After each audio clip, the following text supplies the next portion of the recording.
Hey everybody, Sharon Brubaker here, grief specialist and owner of the Grief School. We are going live. So glad that you guys are here. Today we're going to talk about grief. It's going to be a two-parter. I'm going to start it tonight and I'm going to finish it tomorrow night. So we're going to do a two-parter on grief. What is grief? Why do we feel it in our body? Why does grief affect us the way that it does? Why is it that sometimes I call people a griever and they don't understand what I mean by actively grieving? So I want to be able to talk about that. I want to be able to talk about grief in a broken heart, how grief shows up in your life, how grief shows up in your life. What is the definition of grief? That's where I'm actually going after. I'm actually going after what is the definition of grief. So I want to say hello to everybody. Thank you so much. Suzanne, I love the journal. I just watched the video right now. I got to talk to you about that. It was amazing. So the title for tonight is the weight of active grief, but I really want to break down what grief is. And I actually been writing this over a couple of days, so it's pretty intensive. Hey, EK. So I'm going to do it teach it over a couple of days. When you're in active grief, everything feels heavier. I'm going to say that again. When you are in active grief, everything feels heavier. Even brushing your teeth feels like a marathon. Even brushing your teeth feels like a marathon, right? Anything we have to do when we're in active grief feels like we can't do it. We don't want to get out of bed, but we can't stay in bed. It's the weirdest thing. I don't want to get out of bed, but I can't stay in bed. I don't want to eat. I'm not hungry, but I can't stop eating. I don't want to drink this wine, but I can't stop drinking the wine. It's all of that stuff that your body does is when you're in active grief. But that's where I want to kind of talk to. What is active grief? What is grieving? Why do we come in and out of a grieving experience? You're carrying a weight that no one else can see. You are carrying a weight that no one else can see. And that's part of what makes this grief so isolating. People look at you and say things like, you're strong. You got this, girl. You're strong. You can do it. Oh my gosh, you're doing so well. Look at you. I never thought you'd be doing this well. Hey, Dano. Because you showed up at work and you got dressed. Because you got dressed today, they're giving you kudos. Because you got dressed today. They don't realize that putting on pants felt like dragging a boulder across the floor. They don't see that every step you take is under protest. They don't see that you don't want to move forward. Active grief has a way of making you question whether you are losing your mind. Am I losing my mind? This is crazy. How could this be happening to me? Active grief. Hey, y'all, I got new paper, and it's shiny. It just came today. Active grief, and it stinks. Blech. Active grief. Active grief has a way of making you question whether you're losing your mind. You forget things. You zone out in conversations. I will flip the chart. You zone out in conversations. You forget things. You forget to set the chart up correctly. Flip. Thanks, Debbie.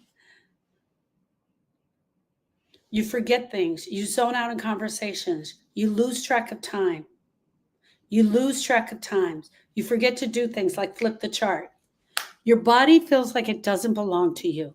Your body feels like it doesn't belong to you. There's a thing called grief, and then there's this thing called your body, and it doesn't feel like they go together. You might eat too much. You might eat nothing at all. You might sleep all day, or you might not sleep for 3 days straight. All of those are normal in active grief. That's not lazy. That's not weakness. It's biology. And it is the biology of grief. Your body is in shock. Your nervous system is fried. Your heart is bleeding out in ways that no bandage can cover up. And yet, People still expect you to get back to normal. Let me say that again. They still expect you to get back to normal. Don't they know that once you become in active grief, normal died? Normal for you no longer exists. What is this normal?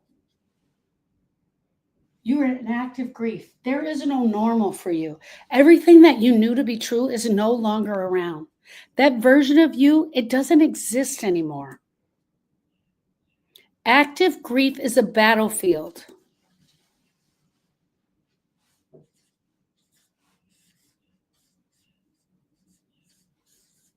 Active grief is a battlefield.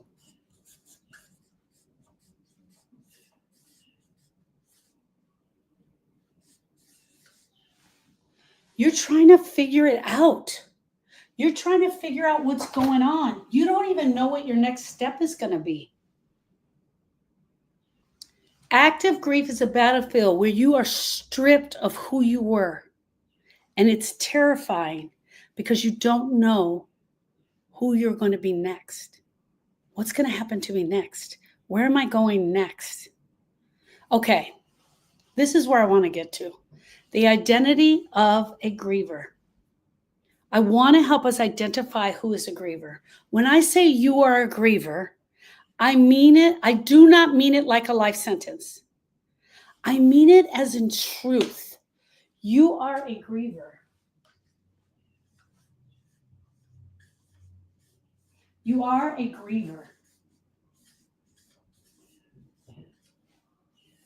Truth. People are really having a hard time with me saying this. Put that R on the end. When I say you are a griever, I don't mean it as a life sentence. It doesn't mean you're going to be like this for the rest of your life. I mean it as truth. If you've loved, if you've lost, if you're still standing in the wreckage of what your life used to be, if the person that you knew as your person is gone, then you are a griever. And that is nothing to be ashamed of. It is not a sacred letter that we're going to wear. It is not a badge of honesty. The problem is society doesn't like grievers. We make people feel uncomfortable when we call them grievers. It feels uncomfortable to be called a griever. We make people feel uncomfortable. We remind them that pain is coming. We remind them that this pain is coming for them too. We remind them that one day they're going to be in this pain.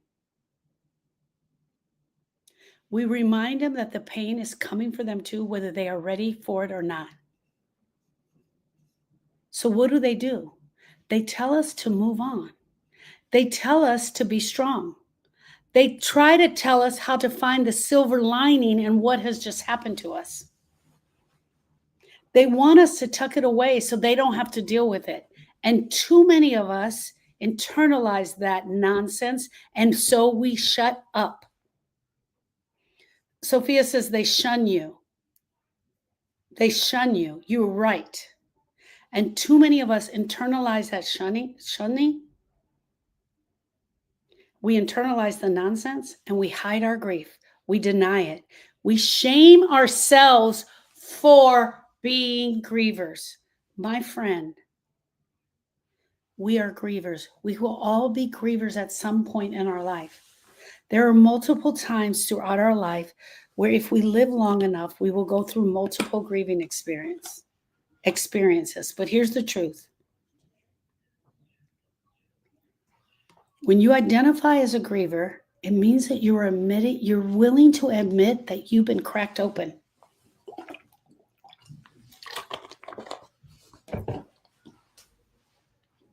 You're willing to admit that your heart is broken.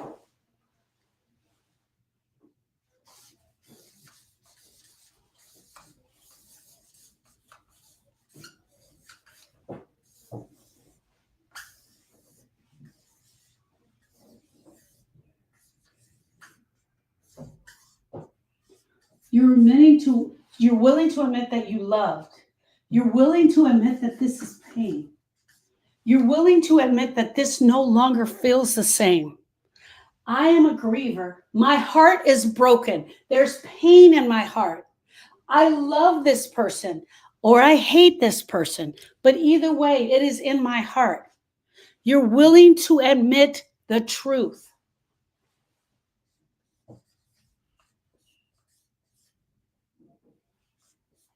You're willing to admit the truth. I am a griever. The truth. I am a griever.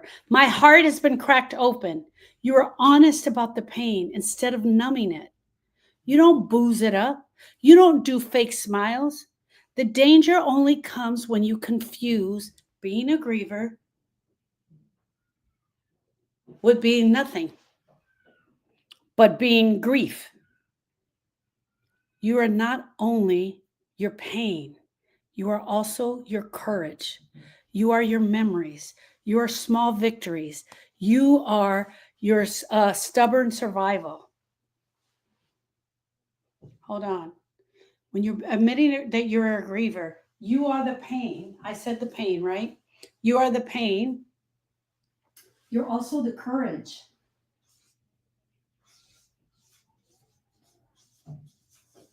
The courage to grieve. You're also the courage.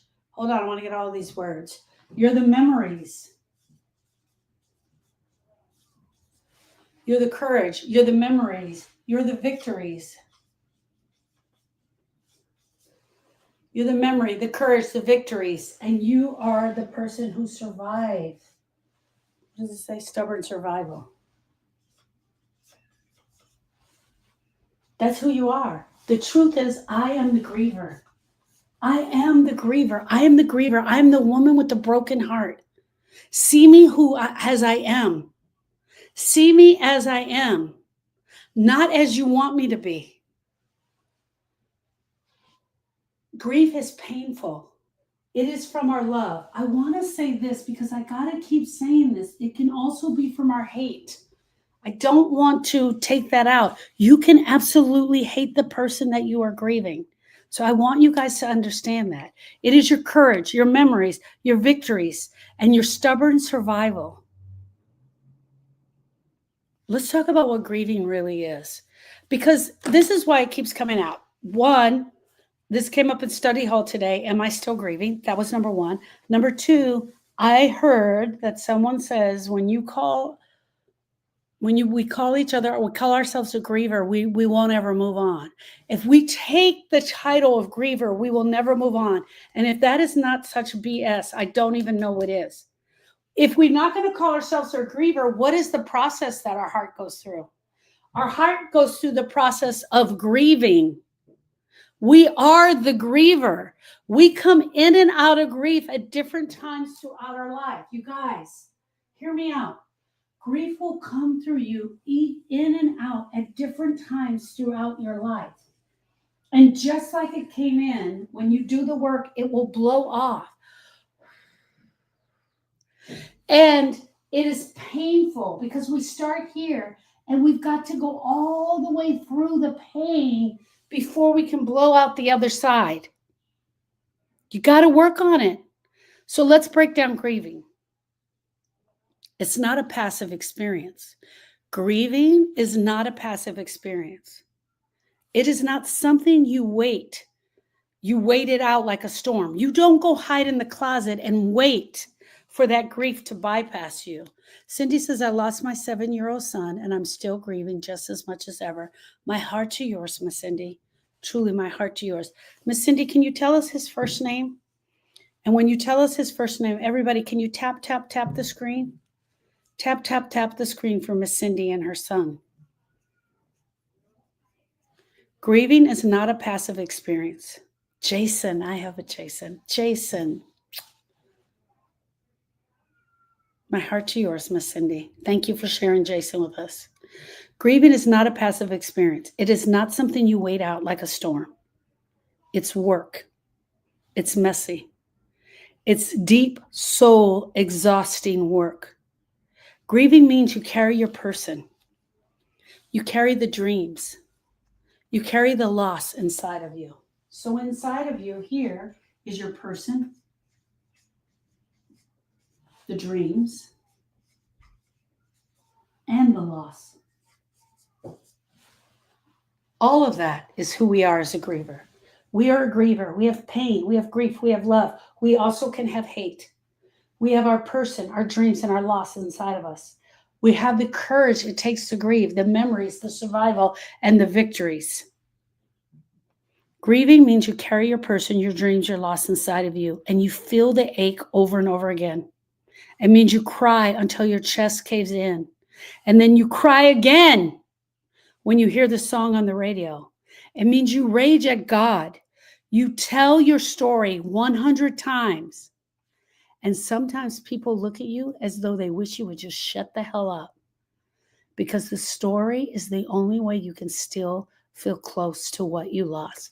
You tell your story over 100 times, and people look at you and say, just shut up. Just shut up.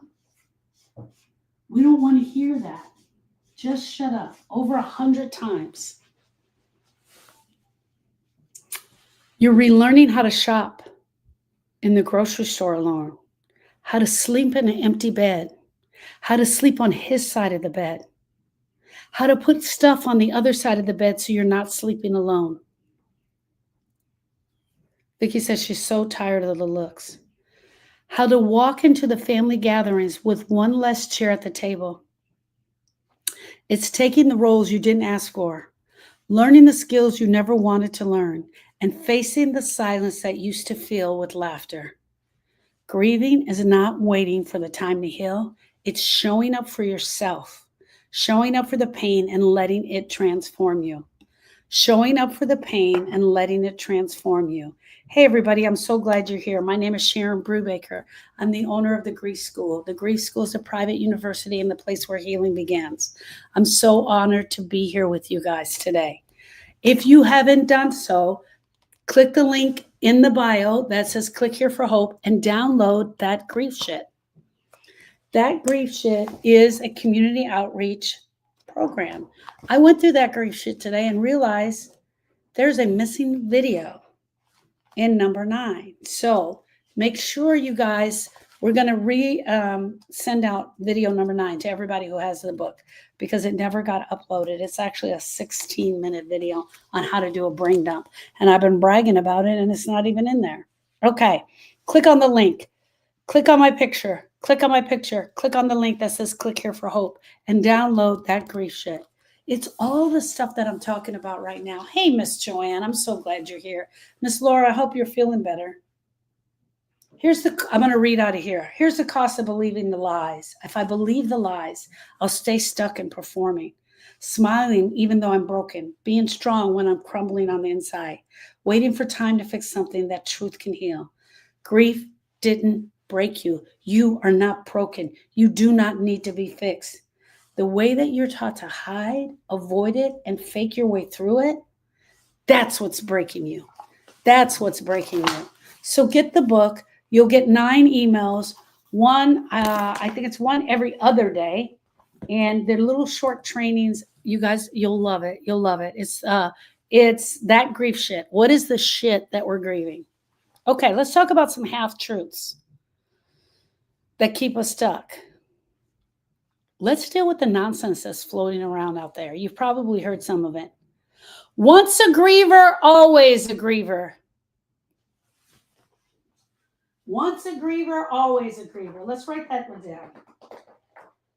Once you become a griever, you will grieve for the rest of your life. And that is a non-truth.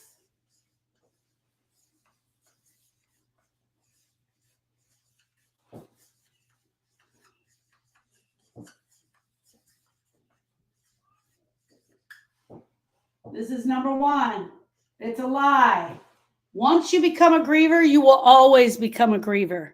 You will always grieve. You will always be the griever. You will always be recognized as the griever. Or don't call yourself a griever because you'll never move on. Number 2, don't call yourself a griever. Don't call yourself a griever. you will never move on. Give me a break.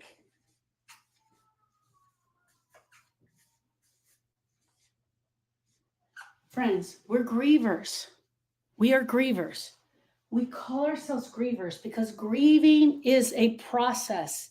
Grieving is a process that the heart goes through to move the pain. We are grievers. We will be grievers multiple times throughout our life. You will not just be a griever one time. You'll be a griever multiple times throughout your life. I've shared with you guys, listen, both sets of my grandparents died. My aunt died at a very young, when I was very young. Both sets of my grandparents died. My aunt died. Her husband died. My cousin died. Right? All of this was by the time I was 25. Right?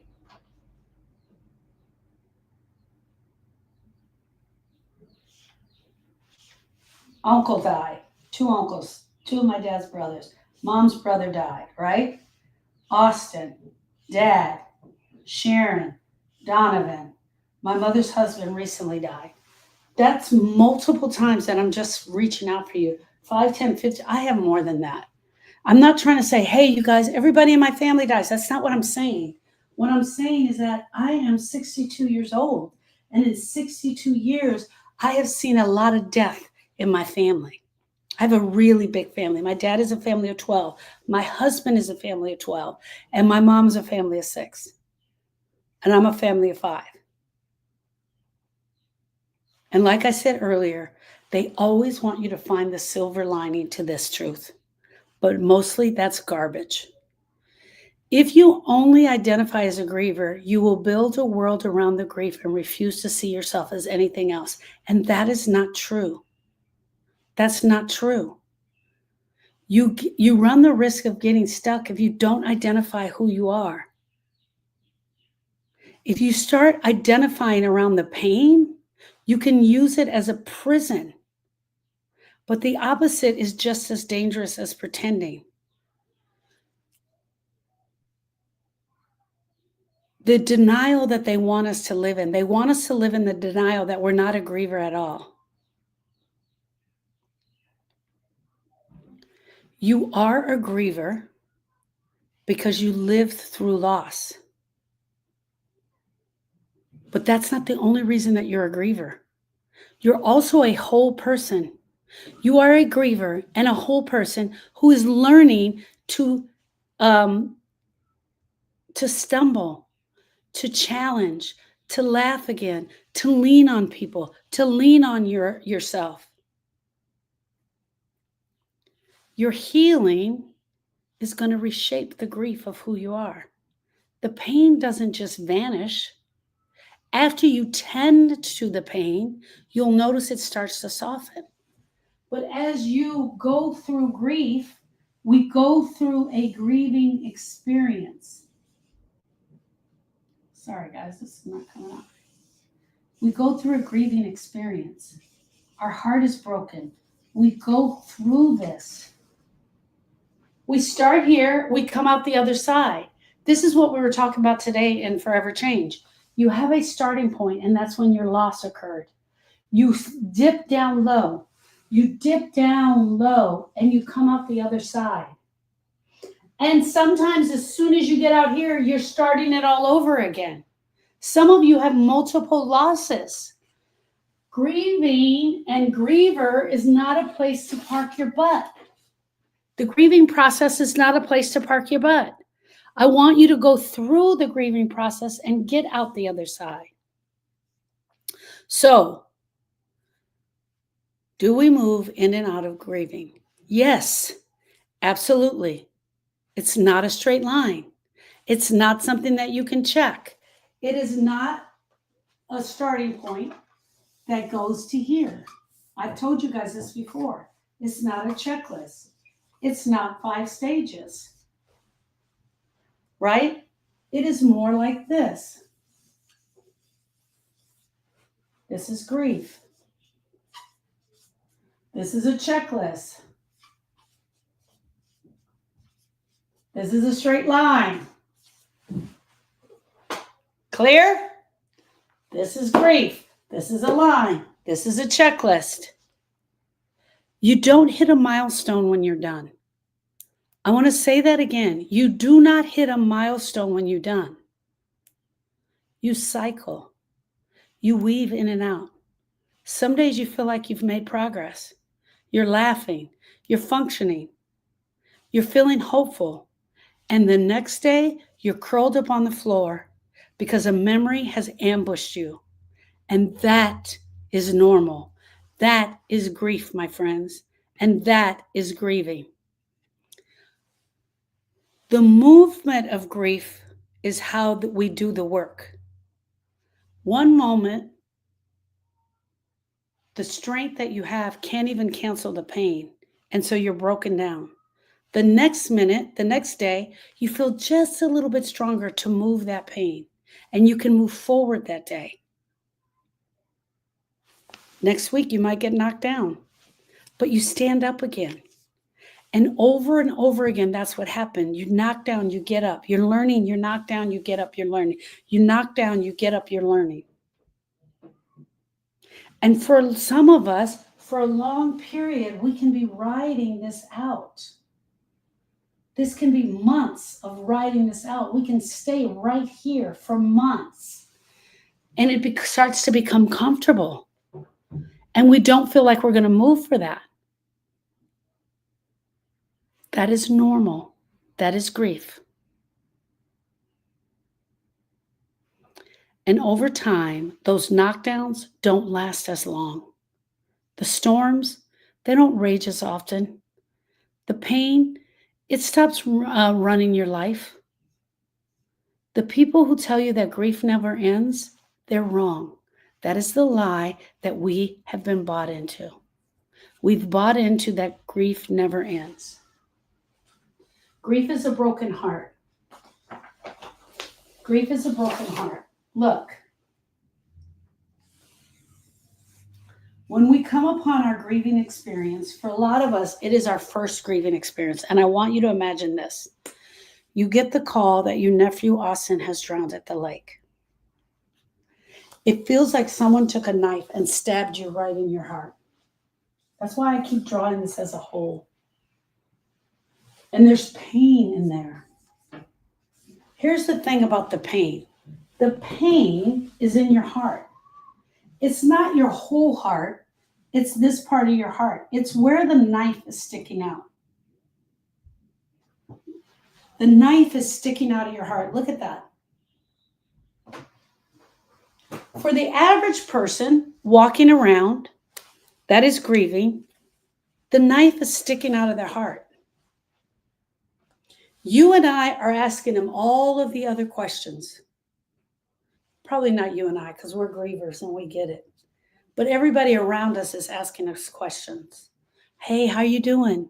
How you holding up? How's it going? Hey, Fly Girl, how's it going? How's the grief? They're not asking you how the grief is. They're asking you all the questions. And every time they don't ask you about your grief, this knife just digs in. It digs in deeper. It digs in deeper. Here's the thing about this knife also. Blood is oozing out where this pain went in. Blood is oozing out. When you and I get together, the first thing I ask you about is the knife. Hey, girl, how long has that been there? Does it hurt? It looks really painful. How long have you been carrying that? I actually have a conversation with you right in the middle of it about the knife. Right?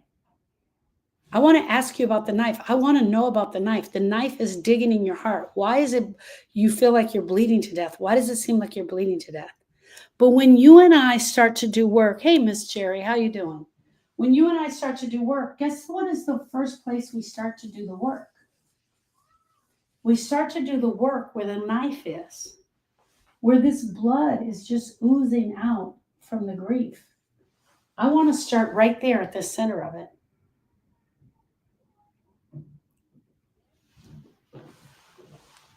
Over time, even in just 4 short weeks, just of you talking about it, just you sitting in the room with other grievers, just you sitting in the room with other grievers, the pain changes.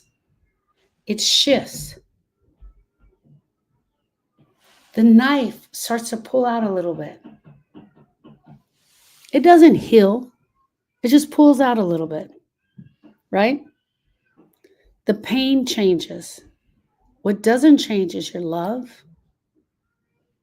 your memories, your courage. You will always carry that piece of grief with you.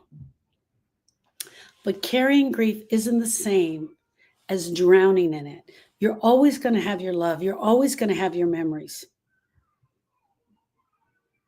They're putting the twins to sleep. Sorry, you guys. But carrying grief isn't the same as drowning in it. That's why there's a difference between active grief and long-term grief. Long-term integration of grief. We're going to get into that in a minute.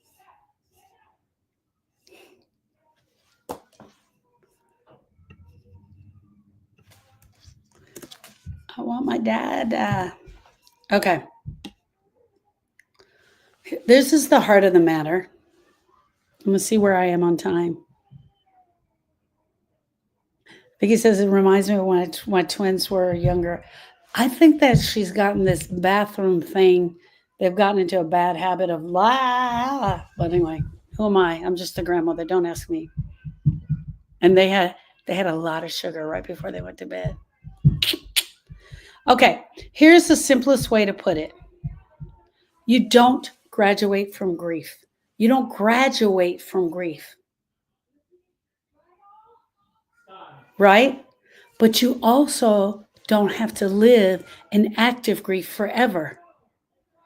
You move in and out of the grieving experience over time, right? You move in and out of the grieving experience over time, and you do the work. What do I mean by graduate? You graduate from the grief school for sure, but you don't graduate from the grieving experience.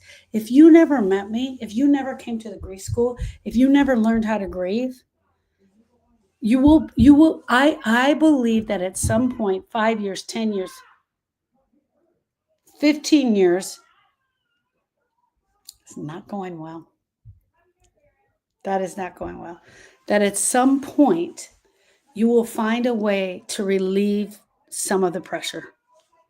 But I don't believe that the pain, the knife will be totally removed. When you go and do the work, what we do is we're going after this. I'm going after the knife. I want to remove the knife. I want to show you how to remove the knife of grief. I want you to go in there and pull this knife out. You know what's left in there is the hole. What's left in there is the hole. But what's left over the hole is love. Your love is what shines over this. And it's big.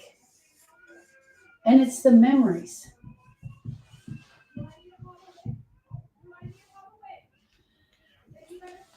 Oh my gosh, she's making me mad. I hate it when she does that. Hold on.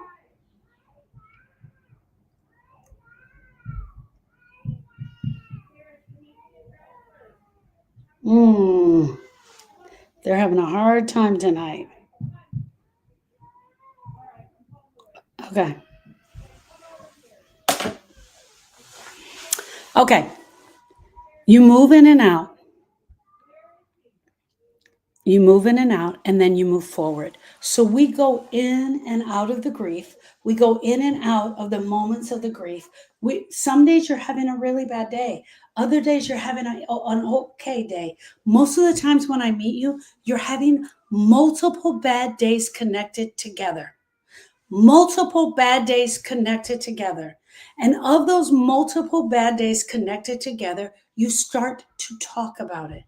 And when you start to talk about it, it's like this. Bad day, bad day, bad day, bad day, bad day. Bad day, bad day, bad day. Bad day, bad day, bad day. And then you start to talk. And what ends up happening is we get these long stretches in between. This is the shift.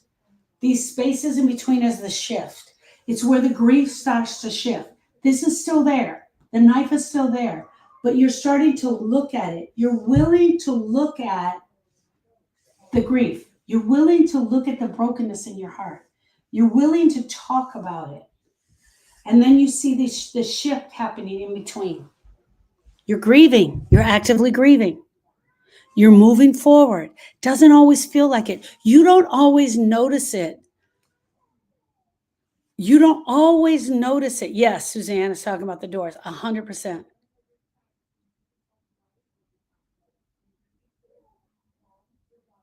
Oh, Joanne says, I keep swiping out by mistake. I wonder sometimes what happens, people. Forward doesn't mean shutting down your love. Forward doesn't mean living a life big enough to hold both. Forward means living a life big enough to hold both the love and the loss. So you got to carry them both for a minute. You carry them both for a minute. And then what eventually happens is the pain starts to. Forward means you're telling the truth. You're telling the truth about this pain. You're telling the truth about the brokenness. Forward means still leaving space for joy. Still means space for joy. Joy to find you again. Forward means you're still here. You're still breathing. You're still finding ways to live after everything is broke. That's grieving. That's what it means to be a griever. That is the reality of active grieving. That's the reality of active grieving. Okay. This is where I think a lot of us get messed up. I'm going to stay on this page. When I don't know if you guys have heard me say this before, but I'm going to break it down for you.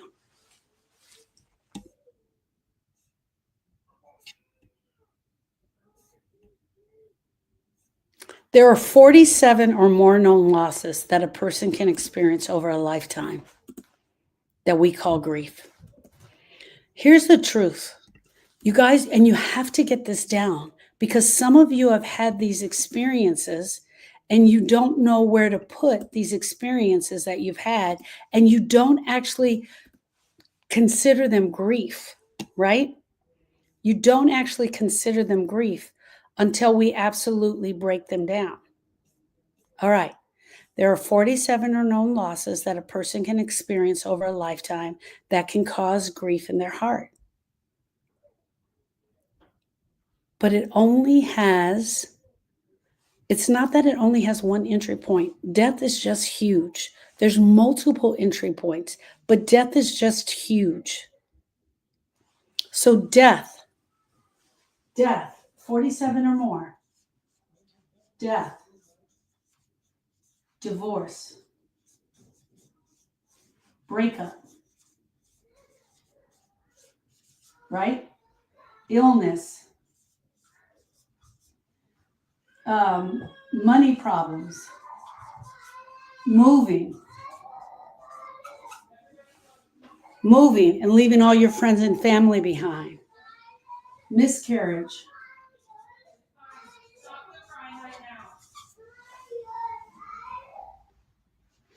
abuse, childhood abuse,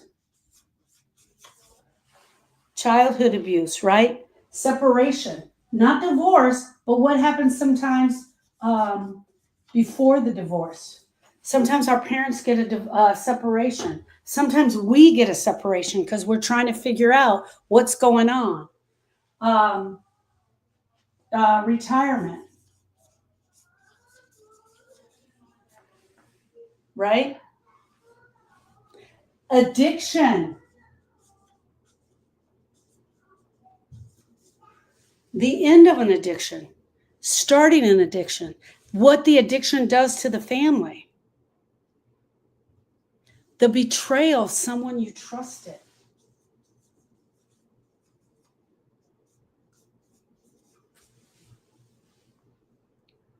The day you realize your childhood is gone and you'll never get it back.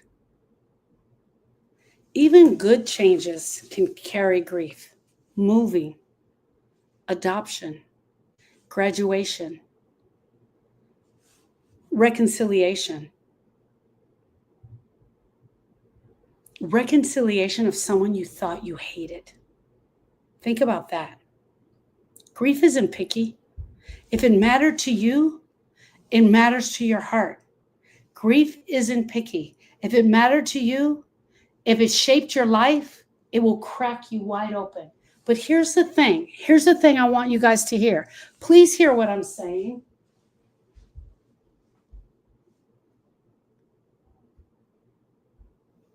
Thank you, Monia. A lot of you come to me because you have this. You have a death.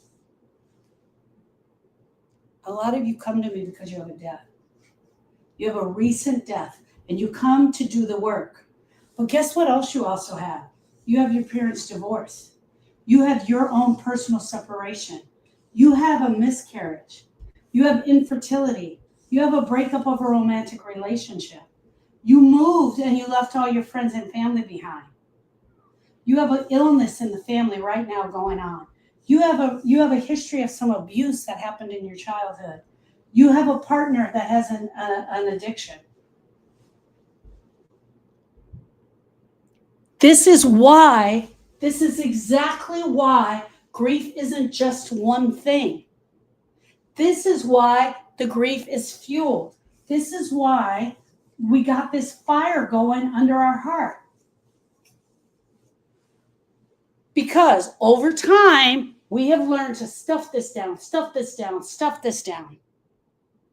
This has been in there all along. It's been in there all along. But what happens is you come to me for this, and I can't get over how much you keep talking about this. This is what happens in grief, my friends. This is exactly what it looks like. And don't think you can outsmart grief by pretending like the loss is good or bad, or that it's someone else's, or that it doesn't pertain to you. Grief is not a competition. It's not a competition. Someone who suffers a miscarriage isn't less than your spouse that is dying. All grief is experienced at 100%.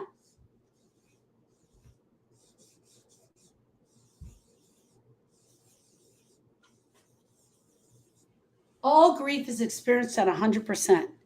When my client comes into me and they sit and work with me and they tell me that their bird has died, I give them just as much respect, love, and care as if they told me their father has died. You've had the bird for 30 years. Who am I to judge what your relationship was with the bird? That's your job.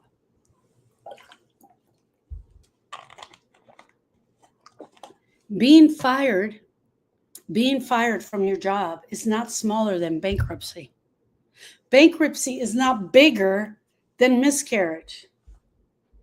If your chest aches, if you have a knife in your heart, if you feel broken, your grief is real. Your grief is normal, and it is real to you, period. If you feel like a knife is sticking out of your chest, your grief is real to you, period. But here's the deal, friends. I want you guys to hear this. This is so important. Most of you come to do your work with me, and this is what you bring me. This is what you bring me to work with. This is what we go after in the grief school. This is what we pull apart a little bit at a time. When I tell you, I know you came in here for a death, but your dad being an addict, your entire childhood is fueling the fire of that death. This fire, this is kindling. And every time something happens to you, you light the fire. This addiction from your childhood, even though it was your dad, fuels the fire of the other things. And this is what happens when the griever comes and sits with me and they finally get this picture. They truly understand this. It's like their brain opens up and it explodes. Grief is not reserved for death only. Grief shows up every time your life knows something has ended. Every time something has changed. Every time something has touched your heart, grief will show up every time. It will show up every time.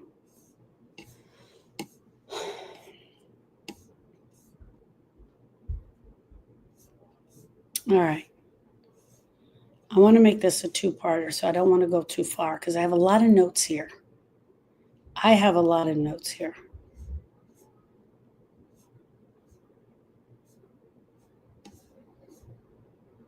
Okay, perfect. Hold on one second. I'm going to end right here. I have another part to go through. All right. Guys, if you haven't done so, I want you to download the free ebook. It's community outreach, that grief shit. In that grief shit, I break down what grief is. Sable says 47. We don't have all 47. We all don't experience all 47. There's a lot on the list that I belong to me. But I'm not an empty nester. I've never been an empty nester. So sad. I'm not an empty nester. I've never been an empty nester. My husband is retired right now. That is a grieving experience for him. I was never bullied in school, so that's not an experience that I've had. I can read the list to you guys. Hold on one second. I'll read you the whole entire list. Let me read you the whole entire list. I'm going to go through it as fast as I can. You said that before, but it's you click on the link and you click on the link. What do you mean what? Question mark. I can't download it. It doesn't allow me to put my name in the email. Joanne, I got to send it to you.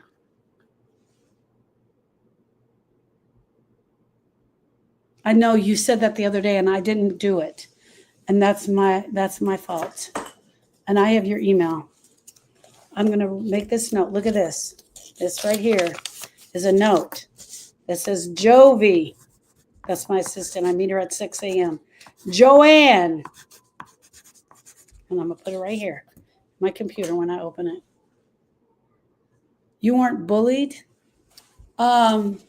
Okay, in the sense that I think of as bullied, okay? So I didn't have, let me give you this. Yes, I probably was bullied, but I wasn't bullied in the sense of kids coming to take my lunch money. I wasn't that bullied, right? I didn't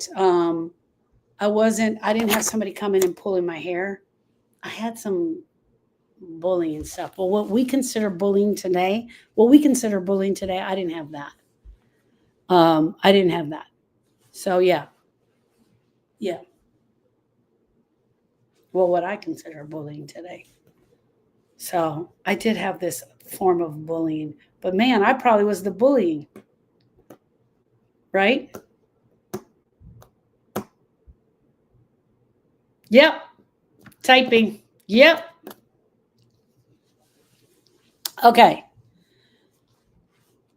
Here we go. Death, divorce, pet loss, marital problems, major financial changes, residual childhood pain, marital separation, personal injury, loss of health, breakup of a relationship, ending a drug addiction, alcohol addiction, being fired at work, having trouble in school, violation of the law,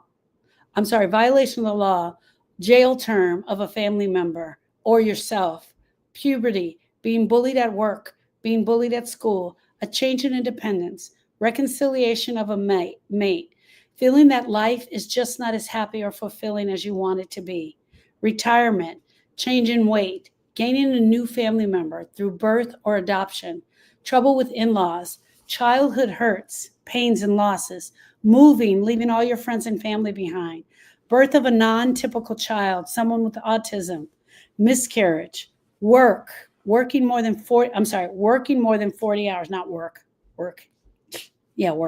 Working more than 40 hours a week, sexual difficulties, sexual identity confusion, change in school, violation of the law. Oh, I read that one already. Serious health problems of a family, stress can be unresolved grief, car accident. I said personal injury. Yes. Menopause, becoming an empty nester, end of a large project, unresolved grief from the past, abortion, bankruptcy, foreclosure. Okay. That Grief Shit is a book where I actually just break down the shit of grief. I'm going to read out of the book. Pain is not the problem. Performance is. The pain you're feeling, that's your body heart saying, this mattered. I'm not okay. Please listen. The problem isn't the pain. The problem is the performance we were taught to put on top of the pain. I think I read that the other day. I'm going to move on. Okay.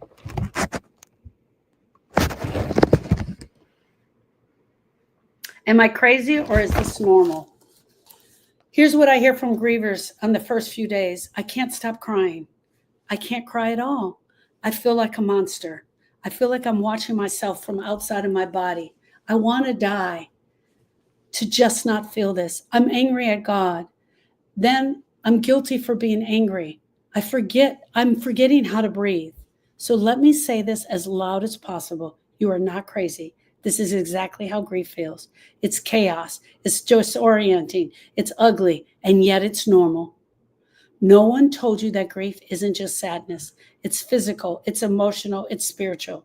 It wrecks your appetite, your sleep, your memory, and your ability to be normal. Hey, Rosa. She's saying, hi, Miss Debbie. This is what grief looks like in real life. You stare into space for hours and you have no idea where time went. You forget what day it is. You swing from numb to hysterical in seconds. You crave silence, and then you feel suffocated by that same silence. Okay, if you guys haven't done so, download that grief shit. I'm telling you, it's going to make a difference just to be able to read it and know that somebody truly understands it. All right, this is the last portion, and I'm going to end because I got up at 4 a.m. this morning. I'm absolutely exhausted. I don't know if you guys know, I had to babysit my great niece who was sick with a fever. Truly, you know what? I'm telling a non-truth. Oh, thank you, Miss Decker, Miss Debbie. I didn't babysit. Tony babysat. I sat and worked, but it was kind of crazy. Okay, the body knows. Let's talk about how grief shows up in your body, because too many people think grief is only in the head or that it's only in the heart. Both of those are wrong. Grief is a full body experience. Your chest feels tight. You cannot breathe right. You might have palpitations.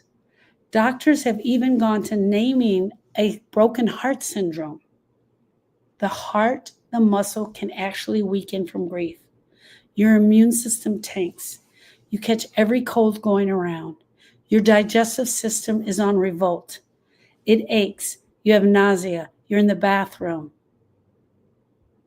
You'd rather not discuss what's really going on.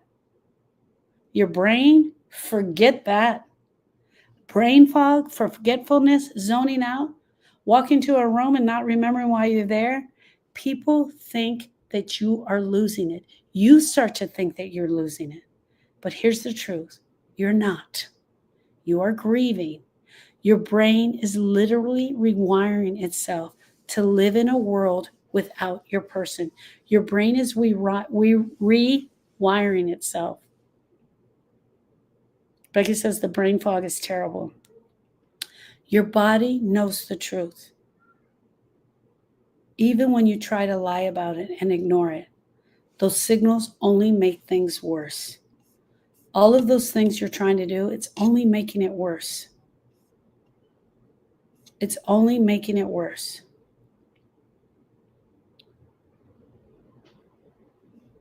Okay, I want to leave you with this. A griever is simply a human who has experienced loss. A griever is simply a human who has experienced loss and is living through the aftermath of that loss. You don't get a diagnosis. You don't get a badge. You love, you lose, and you grieve. That's it. You love, you lose, and you grieve. That's it. Being a griever doesn't mean you're broken. It means you're brave enough to love in the first place. When you hear the word griever, do you own it for yourself? Are you acknowledging that you're a griever? Here's the other thing. Our job is to try to get out of that title of griever. We want to only have that title as a griever for a short period of time. Our body was meant to go through this, to come in here, swirl around this, and come out. Our job is to come out. We're not supposed to hang out in here. We were never meant to be a storage plant. We were never meant to store all of this pain and just move throughout our lives. Our body was designed to be a processing plant. Our job is to get this out, not to store it, not to sit with it, not to walk around like this. This is not who we're supposed to be. These are supposed to fade. They're supposed to fade. You will forever remember that they happened, but they're supposed to fade into the background.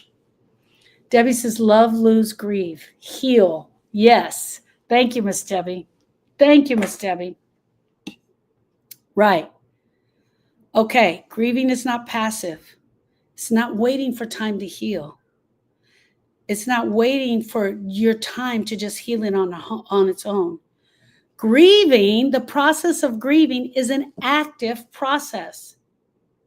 We are supposed to be an active participant in our grief. We take an active role. We cry, we rage. We remember talking, leaning into it, and building a new identity. That's who we are, and that's what we do. All right, friends, I'm going to make this a two-parter. So tomorrow we will be back with part 2 of the definition of grief. What is a griever? Who is a griever? I will see you all tomorrow. I'm going to be back tomorrow. Tomorrow I'm going to be live at 9 a.m. and I will be back tomorrow night at 8 p.m. Thank you. No, thank you. You're so very welcome. So we're going to do part 2 tomorrow. But tomorrow I'm going to have more questions. I'm going to have more questions for you. So this tomorrow, thank you, Miss Debbie. Thank you for your help. Tomorrow is going to be interactive. We're going to do it on both sides. I love you guys all. Joanne, I got your note. I'm going to send that to you. I love you all. I'll see you tomorrow night. Have a great night.